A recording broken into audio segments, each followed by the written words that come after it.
Friends ಎಲ್ಲ ಹೇಗಿದ್ದೀರಾ? ಶ್ವೇತಾ ಚಾನಲ್ಗೆ ಸ್ವಾಗತ.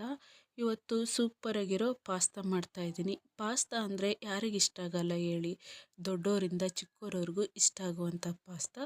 ಬನ್ನಿ ಹಾಗಾದರೆ ಹೇಗೆ ಮಾಡೋದು ನೋಡ್ಕೊಂಬರೋಣ. ಫಸ್ಟಿಗೆ ನಾನು ಬಿಸಿನೀರು ಇಟ್ಕೊಂಡಿನಿ, ಅದಕ್ಕೊಂದು ಸ್ವಲ್ಪ ಎಣ್ಣೆ, ರುಚಿ ತಕ್ಕಷ್ಟು ಉಪ್ಪು ಹಾಕಿ ಕುದಿಯಕ್ಕೆ ಬಿಟ್ಟಿದ್ದೀನಿ.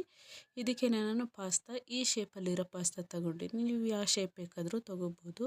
ನಾನು ಒಂದು 200 ಗ್ರಾಮ್ ಆಗುವಷ್ಟು ಪಾಸ್ತಾ ತೊಗೊಂಡಿನಿ. ಮಕ್ಕಳಿಗೆ ಇಲ್ಲ ಲಂಚಿಗೆ ಈಗ ತಿಂಡಿಗೆ ಸರಿಯಾಗುತ್ತೆ ಅಂತೇಳಿ ನಾನು ಮಾಡ್ತಾ ಇರೋದು. ತುಂಬ ರುಚಿಯಾಗಿ ತುಂಬಾ ಚೆನ್ನಾಗಿರುತ್ತೆ ಫ್ರೆಂಡ್ಸ್. ಖಂಡಿತವಾಗ್ಲೂ ಈ ರೆಸಿಪಿನ ಟ್ರೈ ಮಾಡಿ. ಈಗ ಬೆಂದಿದೆ, ಸಾಫ್ಟಾಗಿ ಬೆಂದ್ರೇ ತುಂಬ ಚೆನ್ನಾಗಿರೋದು.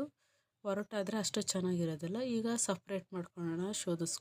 ಶೋಧಿಸ್ಕೊಂಡು ಸಪ್ರೇಟ್ ಮಾಡಿಕೊಂಡು ಒಂದು ಪಕ್ಕಕ್ಕೆ ಇಟ್ಕೊಂಡು ನಾವೀಗ ಒಗ್ಗರಣೆಗೆ ರೆಡಿ ಮಾಡ್ಕೊಂಡಿದ್ದೀನಿ. ಒಗ್ಗರಣೆಗೆ ಒಂದು ಕಡೆ ಇಟ್ಕೊಂಡು ಒಂದು 100 ಗ್ರಾಮ್ ಆಗುವಷ್ಟು ಎಣ್ಣೆ ಹಾಕ್ಕೊಂಡಿದ್ದೀನಿ. ದೊಡ್ಡದು ಸೈಜು 3 ಈರುಳ್ಳಿನ ಚಿಕ್ಕದಾಗಿ ಕಟ್ ಮಾಡ್ಕೊಂಡಿನಿ. ಇದಕ್ಕೆ ದೊಡ್ಡ ಟೊಮೊಟೊ, ಇದಕ್ಕೂ 2 ಟೊಮೊಟೊ ತೊಗೊಂಡಿನಿ. ಇದನ್ನು ಸಹ ಚಿಕ್ಕದಾಗಿ ಕಟ್ ಮಾಡ್ಕೊಂಡಿದ್ದೀನಿ. ಬೀನ್ಸನ್ನು ಸಹ ಚಿಕ್ಕದಾಗಿ ಕಟ್ ಮಾಡ್ಕೊಂಡಿನಿ. ನಾನಿಲ್ಲಿ ಕ್ಯಾರೆಟನ್ನು ಸಹ ಹಾಕ್ತಾಯಿದ್ದೀನಿ.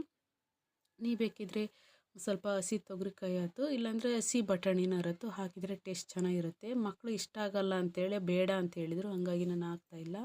ನೀವು ಹಾಕ್ಕೊಳ್ಳಿ. ಶುಂಠಿ ಬೆಳ್ಳುಳ್ಳಿ ಪೇಸ್ಟು 1 ಸ್ಪೂನ್ ಇದೆ, ನಾನು ತುರಿದಿಟ್ಕೊಂಡಿರೋ ಅಂಥದ್ದು. ರುಚಿಗೆ ತಕ್ಕಷ್ಟು ಉಪ್ಪು, ಬೇಗ ಸಾಫ್ಟ್ ಆಗ್ಲಿಕ್ಕೆ ಹಾಕ್ತಾಯಿದ್ದೀನಿ. ನೀಟಾಗಿ ಮಿಕ್ಸ್ ಮಾಡ್ಕೋಬೇಕು. ಹಸಿ ಸ್ಮೆಲ್ ಹೋಗೋವರೆಗೂ ಮಿಕ್ಸ್ ಮಾಡಿಕೊಂಡ್ರೆ ಆಯಿತು. ಎಷ್ಟು ಘಮ ಬರ್ತಾಯಿದೆ ಅಂದರೆ ತುಂಬ ಚೆನ್ನಾಗಿ ಬರ್ತಾಯಿದೆ ಘಮ.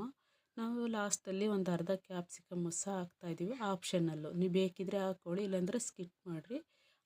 ಈಗ ಕ್ಯಾಪ್ಸಿಕಮ್ ಹಾಕಿದ್ರೇ ತುಂಬ ರುಚಿಯಾಗಿ ತುಂಬಾ ಚೆನ್ನಾಗಿರೋದು.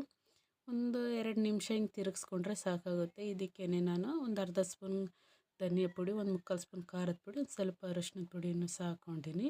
ನೀವು ಬೇಕಿದ್ರೆ ಗರಂ ಮಸಾಲನ್ನು ಸಹ ಆ್ಯಡ್ ಮಾಡ್ಕೋಬೋದು. ನಾನು ಯಾವುದನ್ನು ಸಹ ಆ್ಯಡ್ ಮಾಡ್ತಾಯಿಲ್ಲ, ಹಾಗೇ ಮಾಡ್ತಾಯಿದ್ದೀನಿ. ಸಾಸನ್ನು ಸಹ ನೀವು ಆ್ಯಡ್ ಮಾಡ್ಕೋಬೋದು. ತುಂಬ ರುಚಿಯಾಗಿ ತುಂಬಾ ಚೆನ್ನಾಗಿರುತ್ತೆ. ನಾನು ಸಾಸ್ ಬಳಸ್ದೆ, ಮಸಾಲೆ ಐಟಮ್ ಯಾವುದೇ ಬಳಸ್ದೇ ಮಾಡ್ತಾಯಿದ್ದೀನಿ. ಇದಕ್ಕೇ ನಾನು ರೆಡಿ ಮಾಡಿ ಇಟ್ಕೊಂಡಿರೋ ಪಾಸ್ತಾ ಹಾಕ್ತಾಯಿದ್ದೀನಿ. ಸ್ವಲ್ಪ ಕೊತ್ತಂಬರಿ ಸೊಪ್ಪನ್ನು ಹಾಕಿ ನಿಧಾನವಾಗಿ ಹಗುರವಾಗಿ ಮಿಕ್ಸ್ ಮಾಡ್ಕೋಬೇಕು. ಯಾಕೆಂದರೆ ಒಂದಕ್ಕೊಂದು ಮಿಕ್ಸ್ ಆಗಬೇಕು. ಮತ್ತು ಇನ್ನೊಂದು ಏನು ಅಂದರೆ ಕಲಸೋಗ್ಬಿಟ್ರೆ ಅಷ್ಟು ಟೇಸ್ಟಿಯಾಗಿ ಇರೋದಿಲ್ಲ. ಈ ಥರ ಮಾಡೋದ್ರಿಂದ ಒಳ್ಳೆ ಟೇಸ್ಟಿಯಾಗಿರುತ್ತೆ. ನೀವು ಬೇಕಿದ್ರೆ ಒಂದು ಸ್ವಲ್ಪ ಹಸಿ ಬಟಾಣಿ, ಹಸಿ ತೊಗರಿಕಾಯಿನೂ ಸಹ ಹಾಕ್ಕೊಳ್ಳಿ. ಮಕ್ಕಳು ಇಷ್ಟ ಆಗಲ್ಲ ಅಂತೇಳಿ ಹಾಕಲಿಲ್ಲ. ನೀವು ಬೇಕಿದ್ರೆ ಹಾಕ್ಕೊಳ್ಳಿ. ರುಚಿ ತಕ್ಕಷ್ಟು ಉಪ್ಪು ಹಾಕಿ ನೀಟಾಗಿ ತಿರ್ಗಿಸ್ಕೊಂಡಿದ್ದೀನಿ. ನೋಡಿದ್ರಲ್ಲ ಫ್ರೆಂಡ್ಸ್, ಎಷ್ಟು ಚೆನ್ನಾಗಿದೆ ಅಂತೇಳಿ. ಲಂಚ್ ಬಾಕ್ಸಿಗಾಗಿರ್ಬೋದು, ಸ್ನ್ಯಾಕ್ಸಿಗಾಗಿರ್ಬೋದು, ಯಾವುದಕ್ಕಾದ್ರೂ ಸೂಟ್ ಆಗುತ್ತೆ. ಈ ರೆಸಿಪಿ ಇಷ್ಟ ಆಯಿತು ಅಂದರೆ ಲೈಕ್ ಮಾಡಿ, ಶೇರ್ ಮಾಡಿ, ಸಬ್ಸ್ಕ್ರೈಬ್ ಆಗಿ. Thank you.